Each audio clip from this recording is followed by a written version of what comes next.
ದೇಶದಲ್ಲಿ ನ್ಯಾಯ ಕೇಳೋ ತಪ್ಪಲ್ಲ, ಬಟ್ ನ್ಯಾಯವನ್ನ ಯಾವ ರೀತಿ ಕೇಳ್ತೇವೆ ಅಂತ ಹೇಳುವಂತಹದ್ದು ಬಹಳ ಮುಖ್ಯ ಆಗ್ತದೆ.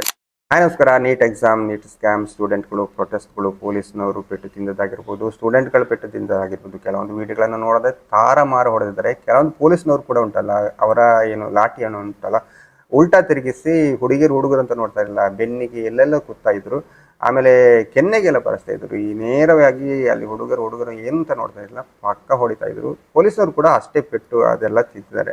ನೀವು ಗಮನಿಸಿ, ಈ ನಮ್ಮನ್ನಾಳುವವರು ಅಥವಾ ಈ ಸರ್ಕಾರಗಳು ಯಾಕೆ ಹೀಗೆ ಮಾಡ್ತಾ ಇದ್ದಾರೆ ಅಂತ ಹೇಳಿದ್ರೆ, ಇತ್ತೀಚೆಗೆ ಬೆಂಗಳೂರಿನ ಬಿಡದಿಯಲ್ಲಿ ಕೂಡ ಹೋರಾಟ ಆಯಿತು, ರೈತರ ಹೋರಾಟ ಆಯಿತು ನೋಡಿ. ಅಲ್ಲಿ ರೈತರ ಕೈಗೆ ಪೊರಕ್ಕೆ ಬರೋ ತನಕ ಸರ್ಕಾರಗಳು ಮೌನವಾಗಿರ್ತಾರೆ. ಪೊರಕ್ಕೆ ಕೈಗೆ ಬಂದು ಅಲ್ಲಿ ಸ್ವಲ್ಪ ಗಲಾಟೆಲ್ಲ ಆದ ನಂತರವೇ ಸರ್ಕಾರಗಳು ಮಾತಾಡಲಿಕ್ಕೆ ಶುರು ಮಾಡ್ತವೆ. ಇಲ್ಲಿ ಕೂಡ ಆಗುವುದು ಹಾಗೆ ನೋಡಿ.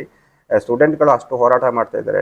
ಮಿನಿಮಮ್ ಒಂದು 10,000 ಅಂತೇಳಿ ತಿಳ್ಕೊಳ್ಳುವ. ನಿಮ್ಗೆ ಒಂದು ವಿಡಿಯೋ ಹಾಕ್ತೇನೆ, 10,000 ಇಲ್ಲ ಅದಕ್ಕಿಂತ ಜಾಸ್ತಿ ಇರ್ಬೋದು. 10,000 ಸ್ಟೂಡೆಂಟ್ಗಳಂತ ಇಟ್ಕೊಳ್ಳುವ. ಈಗ ಪೊಲೀಸ್ನವ್ರ ಮೇಲೆ ಹಲ್ಲೆ ಮಾಡಬೇಕು ಅಂತ ಅವ್ರು ಬಂದಿದ್ರೆ ಎಲ್ಲರೂ ಒಂದೊಂದು ಕೋಲ್ಗಳನ್ನು ಹಿಡ್ಕೊಂಡು ಬಂದಿದ್ರು. ಇಲ್ಲಿ ಪೊಲೀಸ್ನವ್ರು ಎಷ್ಟಿದ್ದಾರೆ, ಅವರನ್ನೆಲ್ಲ ಏನೆಲ್ಲ ಮಾಡ್ಬೋದಿತ್ತಲ್ವಾ. ಇಲ್ಲಿ ಕೂಡ ಆಗೋದು ಅದೇ ನೋಡಿ. ಸರ್ಕಾರಗಳು ಮೌನವಾಗಿ ಕೂತಿದ್ದಾರೆ. ಸ್ಟೂಡೆಂಟ್ಗಳು ಅಷ್ಟು ಪ್ರಶ್ನೆಗಳನ್ನ ಕೇಳ್ತಿದ್ದಾರೆ, ಅಷ್ಟು ಹೋರಾಟಗಳನ್ನು ಮಾಡ್ತಾರೆ, ಅಷ್ಟು ನ್ಯಾಯವನ್ನ ಕೇಳ್ತಾ ಇದ್ದಾರೆ. ಆದ್ರೆ ಸರ್ಕಾರಗಳು ಮಾತ್ರ ಮೌನವಾಗಿ ಕೂತಿದ್ದಾರೆ. ಆಗ ಏನಾಗ್ತದೆ, ಪರ ವಿರೋಧ ಅಂತೂ ಬಂದೇ ಬರುತ್ತೆ. ಈಗ ಸ್ಟೂಡೆಂಟ್ಗಳು ಏನ್ ಮಾಡ್ತಾರೆ, ಯಾರೇ ಸಪೋರ್ಟ್ ಬಂದರೂ ಕೂಡ ಸಪೋರ್ಟ್ ಮಾಡೋರನ್ನ ಬೆಂಬಲ ಮಾಡೇ ಮಾಡ್ತಾರೆ. ಈ ಸರ್ಕಾರಗಳು ಏನ್ ಮಾಡ್ತಾರೆ, ವಿರೋಧ ಪಕ್ಷದವ್ರು ಏನೇ ಹೇಳಿದ್ರು ಕೂಡ ಒಂದು ಹಠದಲ್ಲಿ ಅದನ್ನ ಕೇಳೋಕೆ ರೆಡಿನೇ ಇರಲ್ಲ. ವಿರೋಧ ಪಕ್ಷದವ್ರು ಏನ್ ಮಾಡ್ತಾರೆ, ಸರ್ಕಾರಗಳು ಎಷ್ಟೇ ಒಳ್ಳೇದು ಮಾಡಿದ್ರು ಕೂಡ ಅದನ್ನ ಒಪ್ಕೊಳ್ಳೋಕೆ ರೆಡಿ ಇರಲ್ಲ. ಹಾಗಾಗಿ ಈ ತರ ರಾಜ್ಯಕ್ಕೆ ಹೋದ್ರೆ ನ್ಯಾಯ ಅಂತೂ ತುಂಬಾನೇ ಲೇಟ್ ಆಗ್ಬೋದು, ಪಕ್ಕ ಅಂತೂ ಸಿಗುವುದೇ ಇಲ್ಲ. ಬಟ್ ಏನ್ ಮಾಡ್ಬೇಕು, ಈ ಹೋರಾಟ ಆಗಿರ್ಬೋದು, ಈ ಸ್ಟೂಡೆಂಟ್ಗಳಾಗಿರ್ಬೋದು, ಈ ರೈತರಾಗಿರ್ಬೋದು, ನೀವು ಹೋರಾಟ ಏನೇ ಮಾಡಿದ್ರು ಕೂಡ ಉಂಟಲ್ಲ, ಅದು ನೀವಾಗಿರ್ಬೇಕು. ಅದಕ್ಕೆ ರಾಜಕೀಯ ಟಚ್ ಕೊಡ್ಲೇಬಾರ್ದು. ಯಾರೇ ಸಪೋರ್ಟ್ ಬಂದ್ರು ಕೂಡ ಅವರು ಏನು ಸಪೋರ್ಟ್ ಮಾಡ್ತಿದ್ರೆ ಅವರ ರೀತಿಯಲ್ಲಿ ಮಾಡ್ಲಿ. ಬಟ್ ನಿಮ್ಮ ಹೋರಾಟ ನೇರವಾಗಿದ್ರೆ ಮಾತ್ರ ನಿಮ್ಗೆ ನ್ಯಾಯ ಸಿಗ್ಬೋದು ಅಂತ ಹೇಳ್ಬೋದು. ಅದು ರೈತರಾಗಿರ್ಬೋದು, ಸ್ಟೂಡೆಂಟ್ಗಳಾಗಿರ್ಬೋದು, ಪ್ರಜೆಗಳಾಗಿರ್ಬೋದು, ಯಾರೇ ಬಂದ್ರು ಕೂಡ ಉಂಟಲ್ಲ, ನ್ಯಾಯ ಕೇಳುವಾಗ ಅಲ್ಲಿ ರಾಜಕೀಯ ಟಚ್ ಬರಲೇಬಾರ್ದು. ರಾಜಕೀಯ ಬಂದ್ರು ಅಂತ ಹೇಳಿದ್ರೆ ಅಲ್ಲಿ ಪರ ವಿರೋಧ, ಧರ್ಮ, ಜಾತಿ ಎಲ್ಲ ಬಂದೇ ಬರುತ್ತೆ. ಮತ್ತೆ ನ್ಯಾಯ ಅಂತೂ ಸಿಗೋದಿಲ್ಲ. ಅವರಷ್ಟಕ್ಕೆ ಜಗಳ ಮಾಡ್ತಾರೆ, ಅವರಷ್ಟಕ್ಕೆ ಪರ ವಿರೋಧ ಮಾಡ್ಕೊಂಡು ಯಾವುದನ್ನು ಕೂಡ ಒಪ್ಪಕ್ಕೆ ರೆಡಿ ಇರಲ್ಲ. ಹಾಗಾಗಿ ಇಲ್ಲಿ ನ್ಯಾಯ ಸಿಗ್ಬೇಕು ಅಂತ ಹೇಳಿದ್ರೆ ಪ್ರಜೆಗಳಾಗಿದ್ರೆ ಮಾತ್ರ ನಿಮ್ಗೆ ನ್ಯಾಯ ಸಿಗ್ಬೋದು, ಇಲ್ಲದಿದ್ರೆ ನ್ಯಾಯ ಅಂತೂ ಸಿಗೋದೇ ಇಲ್ಲ. ಹಾಗಾಗಿ ನಾವೊಂದು ಉಪೇಂದ್ರರವರ ಒಂದು ಪ್ರಜಾಕೀಯ ಕಾನ್ಸೆಪ್ಟ್ ಉಂಟಲ್ಲ, ಅದಕ್ಕೂ ಕೂಡ ಬೆಂಬಲ ಕೊಟ್ಟರೆ ತುಂಬಾ ಒಳ್ಳೇದು. ಯಾಕಂತ ಹೇಳಿದ್ರೆ ಇವತ್ತಿನ ಕಾಲದಲ್ಲಿ ರಾಜಕೀಯ ತಿಳುವಂಥದ್ದು ಉಂಟಲ್ಲ, ನಮ್ಮ ಕೈಯಲ್ಲಿಲ್ಲ, ಅದು ಅವರವರ ಕೈಯಲ್ಲಿ. ಯಾರ್ಯಾರ ರಾಜಕೀಯ ಇದ್ದಂಟಲ್ಲ ಅವರಿಗೆ ಮಾತ್ರ ಬೆನಿಫಿಟ್ಸ್, ಪ್ರಜೆಗಳಿಗಂತೂ ಇಲ್ಲ, ರೈತರಿಗಂತೂ ಇಲ್ಲ, ಸ್ಟೂಡೆಂಟ್ಗಳಿಗಂತೂ ಪಕ್ಕಾನೇ ಇಲ್ಲ.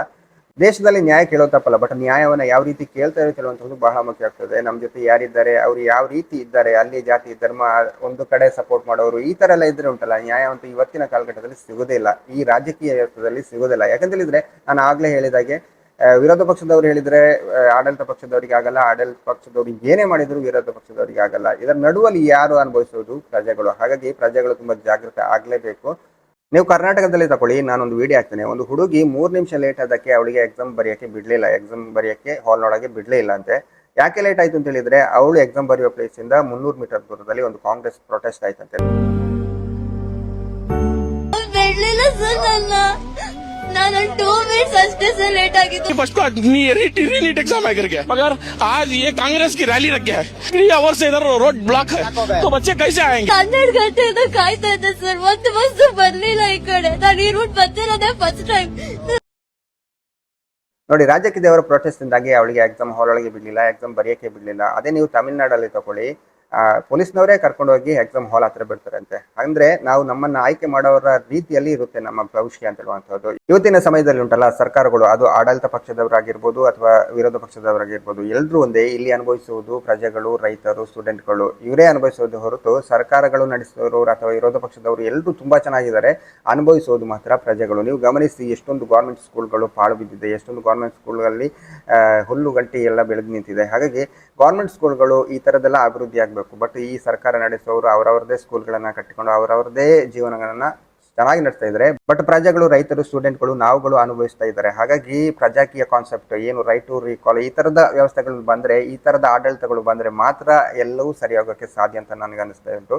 ನೀವೇನು ಹೇಳ್ತೀರಾ? ನಿಮಗೂ ಕೂಡ ಈ ತರನೇ ಅನ್ನಿಸ್ತಾ? ಏನು ಅಂತ ಹೇಳುವಂಥದ್ದು ನೀವೇ ಯೋಚನೆ ಮಾಡಿ. ಓಕೆ, ಈ ವಿಡಿಯೋನ ಎಲ್ಲಿಗೆ ಅನಿಸ್ತಿದ್ದೇನೆ. ನಮಸ್ಕಾರ.